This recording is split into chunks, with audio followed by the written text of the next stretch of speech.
Good evening. My name is Adele Alonso, and I'm a candidate for the COC, that's the Santa Clarita Community College District Board of Trustees, Area 2 seat.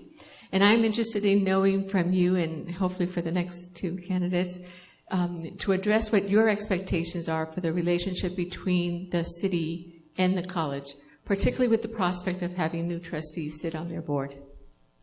Thank you. Let me make sure I understand. Having new trustees on the board or city employees sit as trustees? No, with so many candidates also running for the COC Board of Trustees. Yeah. And so many new candidates running for the city. I'm interested in knowing what your expectations are for the relationship between those two organizations, the city and the college. Well, I think that's a good question. Thank you. I think the city needs to partner with not just COC, but all the school districts. The fact that many people are running and you're running for the board is actually a good thing for involvement of the city. We need new people, I think. We need new ideas, but the city and the college should work together to create jobs, to work with industry, with the different programs that the college has. I'd be a big supporter of that. I was at the assembly debate the other day, and the question was asked about who can save the most money in California, the Republican or the Democrat. And one question that never came up was considering consolidating some of the elementary school districts. We have 3 in the city proper, plus Agua Dulce and Castaic. And when this town was formed 100 years ago, the school districts were really far apart. And so that question never got asked, never got discussed of would these candidates be in favor of considering consolidation of the schools. And I think that would put more money in the classroom. So as a city council person, I would look at anything that came before the city,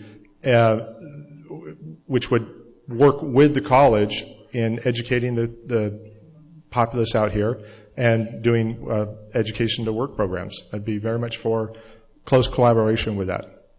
That answer it? Yes, Mr. White. Thank you for coming out tonight. I'm intrigued by your fixation on the annexation issue with the city. It seems to be that there's a real reluctance of the people on the other side of the 5 freeway to actually come into the city, and there are already plans to annex those areas around the Tesoro area once the developments are done. The developers do not want to come into the city until their homes are built because they don't want to have to start over the process. So I guess my question is, why have you decided to make that such a focal point of your campaign when it looks as if already the plans are in place and areas like Castaic would actually be a huge financial drag on the finances of the city of Santa Clarita? Thank you. Well, that's a good question. I wouldn't say it's a fixation. When I ask what's the most important thing that you would want to accomplish, that's one of the most important things I would be involved in. It goes to, there's a small, I know what you're talking about, there's a small, very vocal minority in the west side, west of 5, that like the status quo and don't even want to put it to a vote of the people to consider annexation. I have many, many friends that live west of I-5, and they really, some don't even know they weren't in the city. They thought they were in the city. I'm like, no, you're not. The main reason would be the tax base. That corridor over there, there's a lot of tax revenue that goes down to the county. And we are one valley. My friends that live on the other side of the freeway are outside of Tesoro. They're my friends and neighbors. Their kids play in the same sports, go to the same schools. I think it's better if we're one valley, one representative government representing this whole area. There's not a lot of difference when you split the side of a freeway from one side to the other. So I wouldn't call it a fixation, but it's something I'm passionate about, and I would want to do everything possible we could to invite those people in. If Castaic doesn't want to be in, put it to the vote of the people of Castaic. But they should at least have a right to vote on it, and they should be shown the benefits of it, of being part of the city. And they can make their decision. I'm not dictating that they have to, but I just think it should be a really open debate and discussion to communicate to the people the benefit of being one valley. Does that answer it? Or? Yeah. Okay, good. Thank you. Apparently you've been here long enough to remember our fight with Ellesmere Canyon. Yes. Becoming a dump. And at that time, our city manager said, we don't want to be the valley of the dumps. We're now facing that same situation again.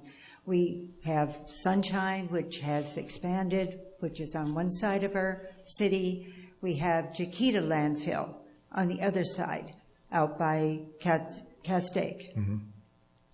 And the people there were promised that that dump, that landfill, would close down with under two conditions: when a certain maximum tonnage was put into the landfill, or 2019. Now, the people out there have been monitoring this. This is what they were promised. They have gone over their tonnage amount. Your question, right now. please. What is your position on closing down the Ellesmere dump? Chiquita. I'm sorry. Chiquita is the issue. Chiquita dump. That is my question. Well, as I understand it, I believe the county pulled a fast one and didn't follow the rules that were set up.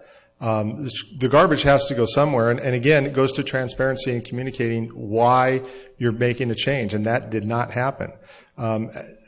When you talk about annexation, going back to that question, the bigger we are, the more say we're going to have, the more clout we're going to have.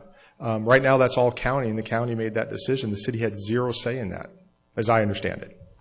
So I would work to enforce the existing agreements and be a vocal advocate for that, but we have to have an alternative where the trash is going to go. Just can't pile up on the side of the road. And I think that's a lack of forward planning by the people that were elected in the county to make those decisions back when. It's kind of like the traffic problem.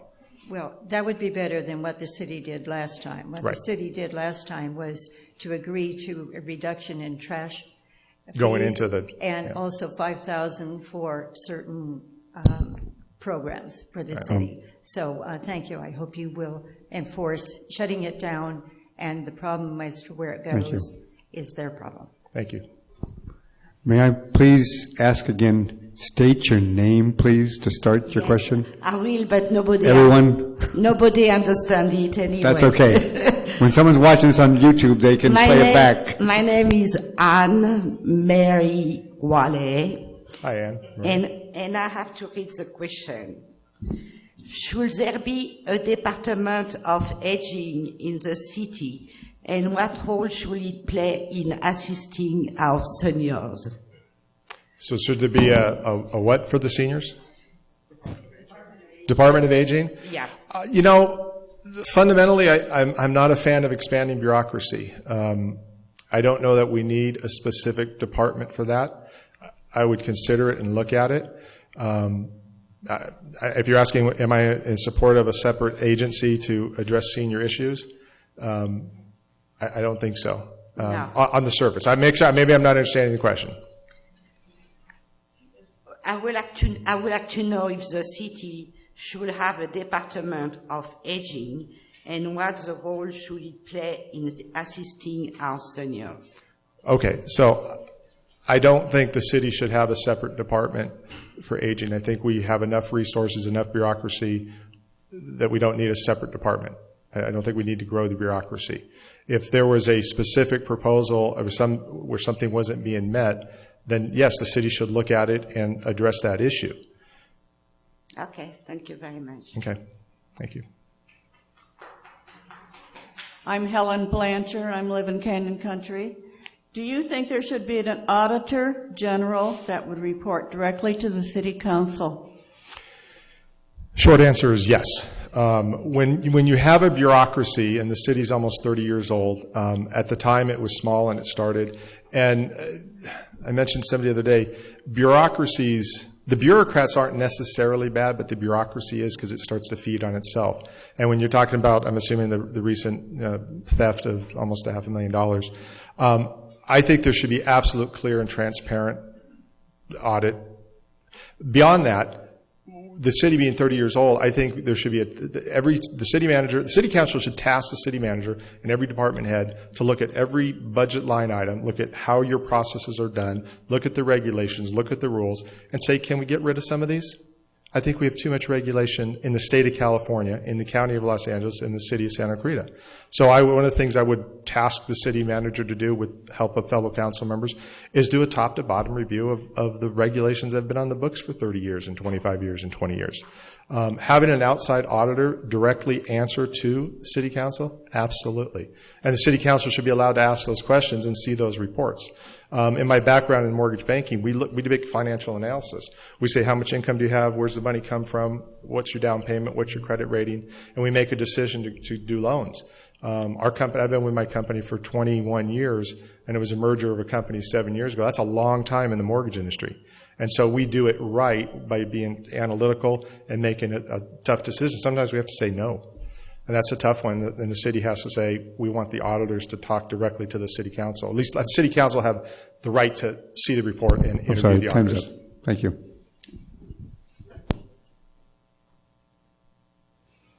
I got 4 minutes. Couple questions.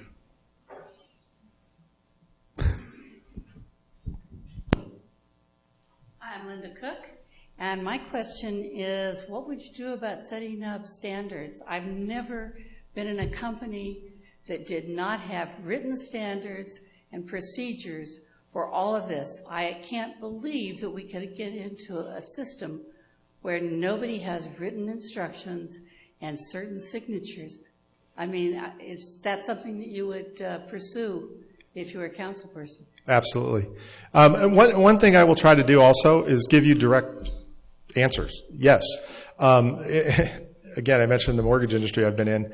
We got a rule and a guideline for everything is, this is A, B, C, and if anybody got a loan in the last few years, it could be very difficult and they ask for a lot of stupid paper. But there's a reason for it, because just like the theft recently, people got complacent and they got lax.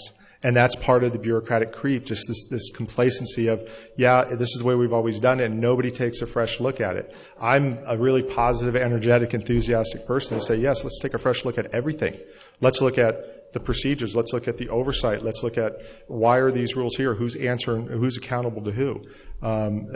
So I think that answers your question. Yeah, I mean, the fact that you're saying there need to be procedures that check, that's, to me, extremely important. I had a small business. I worked in large aerospace. I never went any place that didn't have procedures. And auditors, somebody outside that came in and made sure my employees were doing it the right way. So thank you. Yeah, we have branches in about a half a dozen states, and every state's got an auditor. And they come in and they say, give us these 15 files, and they take them, and we pay for them, and they sit in our office, they go through, and they give a report and say, you did this right, you did this wrong.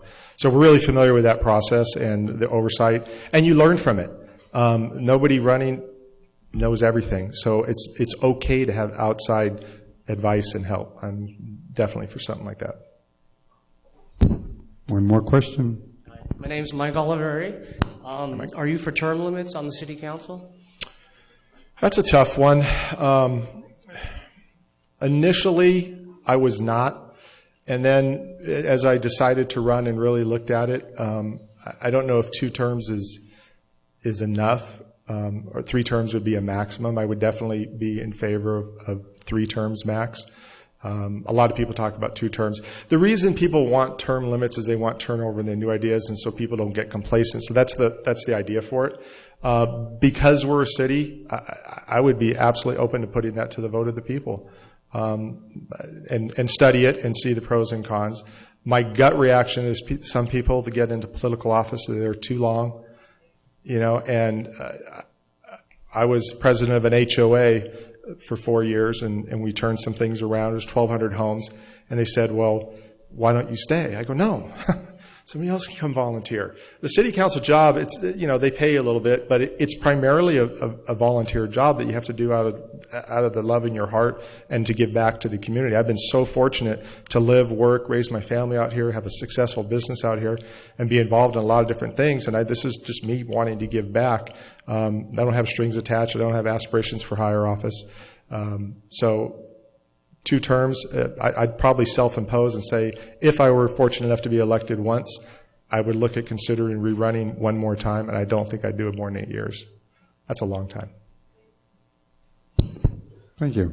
21 seconds. When Dante Acosta is elected to the Assembly, would you be in favor of electing a new member of City Council, or would you favor appointing a new member? I would want to look at the cost of it. We're so close to having an election that there's 11 people running.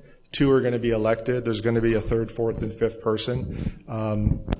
I'd probably lean towards the cost savings of... Mr. White, thank you for your call. I'm sorry, I thought I had a minute. No, I know. He had 40 seconds. I was going to stop him, but he jumped on it. No worries. Thank you guys very Thank you, much. Mr. I appreciate White. it.